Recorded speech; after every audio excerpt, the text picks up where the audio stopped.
Hello students, welcome to online class. BE second year students, हम अपना लगभग पूरा सिलेबस कंप्लीट कर चुके हैं। स्टूडेंट्स, मैंने आपको पहले भी बताया था और एक बार फिर बता रही हूँ, अपना जो फर्स्ट पेपर है वो कौन सा है? सामाजिक अनुसंधान पद्धति, सोशल रिसर्च मेथड्स, और दूसरा जो है वो है ग्रामीण समाजशास्त्र। आज हम अपना जो फर्स्ट पेपर है उसका जो बहुत ही महत्वपूर्ण टॉपिक है स्टूडेंट्स, प्रश्नावली। कौन सा स्टूडेंट्स? प्रश्नावली। उस प्रश्नावली से संबंधित जो ऑब्जेक्टिव टाइप क्वेश्चंस आपके आते हैं एग्जाम्स में, उनसे संबंधित डिस्कस करने का प्रयास जो है आज हम करेंगे स्टूडेंट्स। प्रश्नावली, जिसे इंग्लिश में क्वेश्चनेयर भी कहा जाता है। प्रश्नावली जो है, जैसे मैंने आपको बताया था सामाजिक अनुसंधान किया जाता है, सोशल रिसर्च जो किया जाता है, उस सोशल रिसर्च के अंतर्गत अनेक प्रकार के उपकरण या प्राविधि जो है उनका उपयोग किया जाता है। तो सामाजिक अनुसंधान के अंतर्गत एक महत्वपूर्ण उपकरण जो है प्रश्नावली, उसका भी उपयोग जो है सामाजिक अनुसंधान करने के लिए किया जाता है।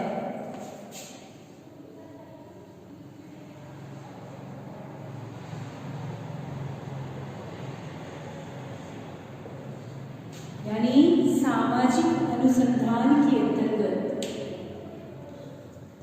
जो अनुसंधान करने के लिए उपकरण उपयोग में लिए जाते हैं, प्रश्नावली उनमें से एक बहुत ही महत्वपूर्ण उपकरण जो है वो माना जाता है। अब स्टूडेंट्स, आपके जो ऑब्जेक्टिव टाइप क्वेश्चन करते हैं, जैसे एक मार्क्स के आपके 20 क्वेश्चन आते हैं, 2 मार्क्स के 10 क्वेश्चन आते हैं, वो ये जो चैप्टर्स हैं आपके उनमें से ही आते हैं। तो आपको ये जो आपको ऑब्जेक्टिव टाइप क्वेश्चंस करवाए जाते हैं उन पर महत्वपूर्ण रूप से ध्यान देने की आवश्यकता है। सबसे पहले यदि हम ये पूछें कि प्रश्नावली क्या होती है या प्रश्नावली जो है वो किसे कहते हैं, तो सिंपल वे में मैं आपको बताती हूँ प्रश्नावली क्या होती है। यदि किसी की पर्टिकुलर डेफिनेशन नहीं आती है तो सिंपल रूप में आपको प्रश्नावली क्या होती है? प्रश्नावली प्रश्नों की एक सूची होती है जिसे अनुसंधानकर्ता डाक के द्वारा उत्तरदाता के पास भेजता है और उत्तरदाता उसे भरकर उन्हें अनुसंधानकर्ता के पास लौटाता है।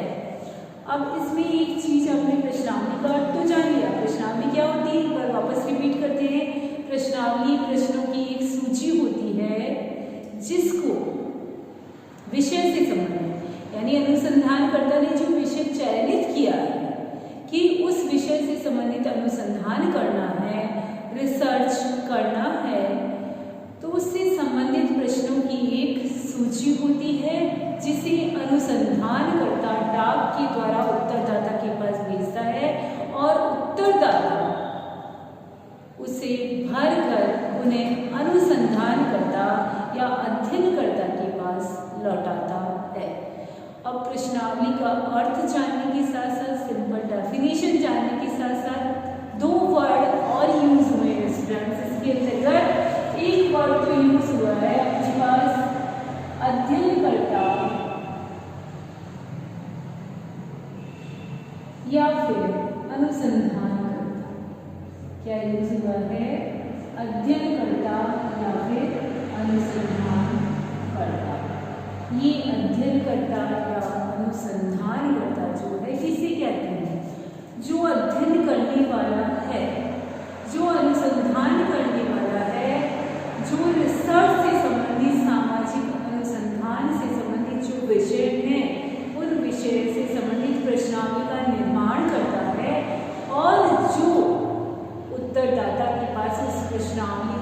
भेजता है या अनुसंधान करने वाले को या फिर अध्ययन करने वाले को ही क्या कहा जाता है? अनुसंधानकर्ता या अध्ययनकर्ता कहा जाता है। दूसरा वर्ड आया है स्टूडेंट्स सूचनादाता या फिर उत्तरदाता। क्या है स्टूडेंट्स?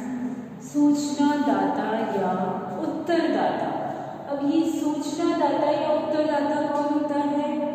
सूचना देने वाला या फिर उत्तर देने वाला जो है वो कौन कहलाता है स्टूडेंट्स?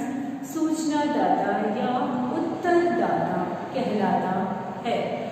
यानी अनुसंधानकर्ता जो है प्रश्नावली को भरने के लिए जिसके पास भेजता है और जो व्यक्ति उस प्रश्नावली को भरकर लौटाता है अनुसंधानकर्ता के पास, वो कौन हो गया स्टूडेंट्स? सूचनादाता हो गया या फिर उत्तरदाता हो गया। तो प्रश्नावली का अर्थ जानने के साथ साथ अनुसंधानकर्ता जो अध्ययन करता है, अनुसंधान करता है, उसे क्या कहा जाता है? अनुसंधानकर्ता कहा जाता है। और सूचना देने वाले को या उत्तर देने वाले को या फिर प्रश्नावली को भरकर भेजने वाले को क्या कहा जाता है? उत्तरदाता या फिर सूचनादाता के नाम से जाना जाता है। एक महत्वपूर्ण चीज जो है मैं आपको बताना चाहूंगी, इस प्रश्नावली को मैंने आपको बताया स्टूडेंट्स क्या किया जाता है? डाक के द्वारा भेजा जाता है। क्यों भेजा जाता है डाक के द्वारा? क्योंकि प्रश्नावली का जो उपयोग किया जाता है वो उपयोग हमेशा कैसे क्षेत्र के लिए किया जाता है? बड़े क्षेत्र के लिए किया जाता है। कैसे क्षेत्र के लिए किया जाता है? कभी कभी ये भी आपसे क्वेश्चन पूछ लिया जाता है कि प्रश्नावली का जो उपयोग है वो कैसे क्षेत्र के लिए किया जाता है। तो निश्चित रूप से बड़े क्षेत्र के लिए प्रश्नावली का उपयोग किया जाता है, इसीलिए तो उसे डाक के द्वारा भेजा जाता है।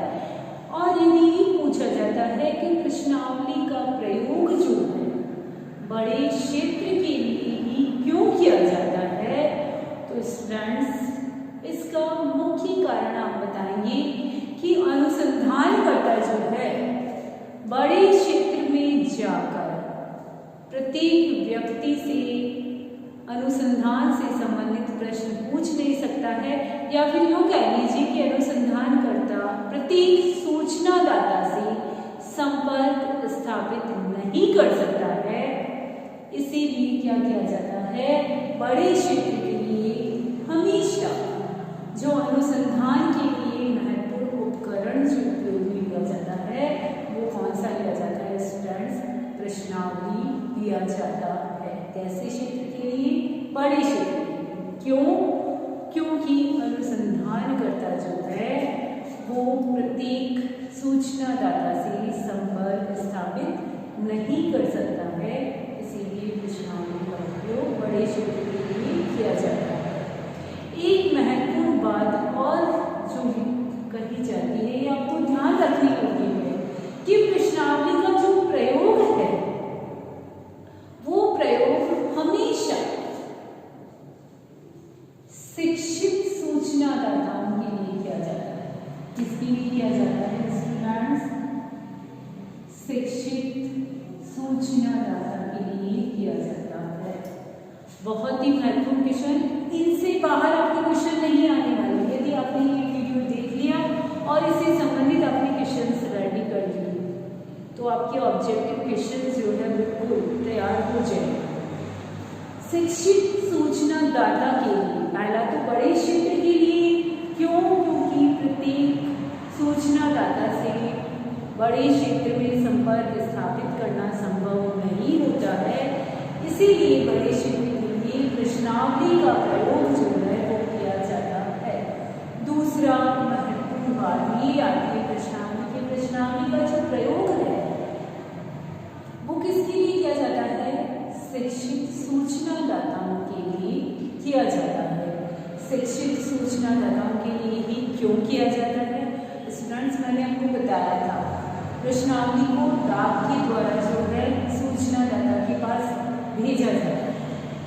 तो सूचनादाता को स्वयं उस प्रश्नावली को भरना होता है, और यदि वो शिक्षित नहीं होगा तो वो प्रश्नावली को पढ़ेगा कैसे और प्रश्नावली को जो है भरेगा कैसे।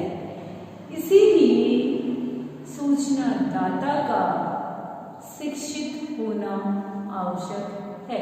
तो इसका सीधा साधा सा क्वेश्चन है कि प्रश्नावली का प्रयोग शिक्षित सूचनादाताओं के लिए ही क्यों किया जाता है?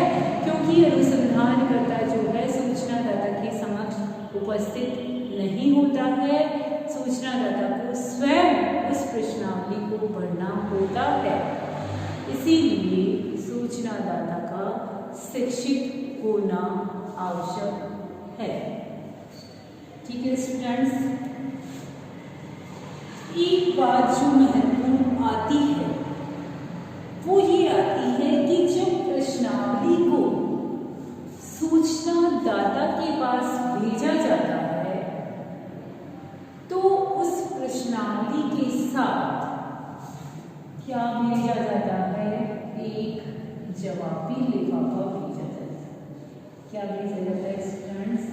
एक जवाबी लिफाफा जो है वो सूचनादाता के पास कौन भेजता है? अनुसंधानकर्ता भेजता है। और ये जवाबी लिफाफा जो होता है उस पर अनुसंधानकर्ता का पता लिखा होता है। क्या लिखा होता है? अनुसंधानकर्ता का जो पता है वो किस पर लिखा होता है? उस जवाबी लिफाफे पर लिखा होता है। ये जवाबी लिफाफा क्यों भेजा जाता है? इसलिए भेजा जाता है क्योंकि अनुसंधानकर्ता सूचनादाता के समक्ष उपस्थित नहीं है, और उसके समक्ष उपस्थित नहीं है तो सूचनादाता जो है उस प्रश्नावली को भरकर अनुसंधानकर्ता के पास जो है कैसे लौटाएगा, किस तरह से लौटाएगा? तो उसके लौटाने के लिए, प्रश्नावली को लौटाने के लिए क्या होना आवश्यक है स्टूडेंट्स? जवाबी लिफाफा होना आवश्यक है, क्योंकि प्रश्नावली को भरकर अनुसंधानकर्ता के पास लौटाने के लिए अनुसंधानकर्ता का पता होना आवश्यक है, और उस जवाबी लिफाफे पर जो है अनुसंधानकर्ता का पता लिखा होता है। तो निश्चित रूप से प्रश्नावली के साथ जो है वो क्या भेजा जाता है? एक जवाबी लिफाफा भी भेजा जाता है। एक महत्वपूर्ण क्वेश्चन जो है स्टूडेंट्स प्रश्नावली से संबंधित वो भी आता है कि प्रश्नावली जो है प्राथमिक सूचना संकलन करने की, क्या प्राथमिक सूचना या प्राथमिक तथ्य संकलन करने की, प्राथमिक सूचना या प्राथमिक तथ्य संकलित करने की अप्रत्यक्ष विधि है। कौन सी विधि है स्टूडेंट्स? अप्रत्यक्ष विधि है। कैसी सूचना संकलित करने की? प्राथमिक सूचना संकलित करने की या फिर प्राथमिक तथ्य संकलित करने की अप्रत्यक्ष विधि जो है वो कौन सी मानी जाती है? प्रश्नावली मानी जाती है। अब प्राथमिक सूचनाएं या प्राथमिक तथ्य जो है वो कौन से होते हैं? प्राथमिक तथ्य वे तथ्य होते हैं जिन्हें अनुसंधानकर्ता स्वयं सूचनादाताओं से संकलित करता है। तो इसमें क्या है? अनुसंधानकर्ता स्वयं सूचनादाताओं से तथ्यों को संकलित करता है, स्वयं ही करता है। क्यों? क्योंकि वो प्रश्नावली को किसके पास भेजता है? उत्तरदाता के पास भेजता है। तो अनुसंधानकर्ता स्वयं सूचनादाताओं से तथ्य संकलित करता है, इसीलिए वो तथ्य कैसे होते हैं?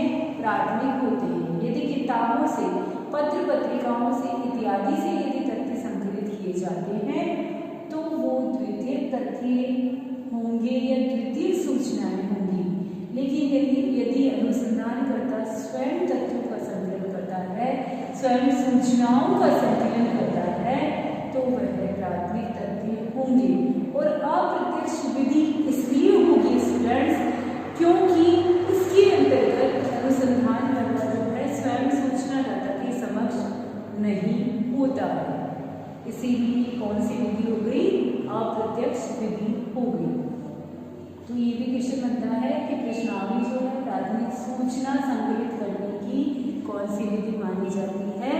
अप्रत्यक्ष विधि जो है मानी जाती है। कभी कभी ऐसा होता है कि प्रश्नावली को डाक के द्वारा नहीं भेजकर अनुसंधानकर्ता स्वयं ही क्या करता है? आसपास के क्षेत्र में बांट देता है और उस प्रश्नावली को पढ़ने के पश्चात क्या करता है? वह वापस उसको संकलित कर लेता है। इसके अलावा स्टूडेंट्स एक महत्वपूर्ण चीज जो मैं आपको बताना चाहूंगी वो ये है कि चूंकि प्रश्नावली के अंतर्गत अनुसंधानकर्ता जो है सूचनादाता के समक्ष उपस्थित नहीं होता है, इसीलिए सूचनादाता आराम से अपनी जो गहन या गोपनीय सूचनाएं होती है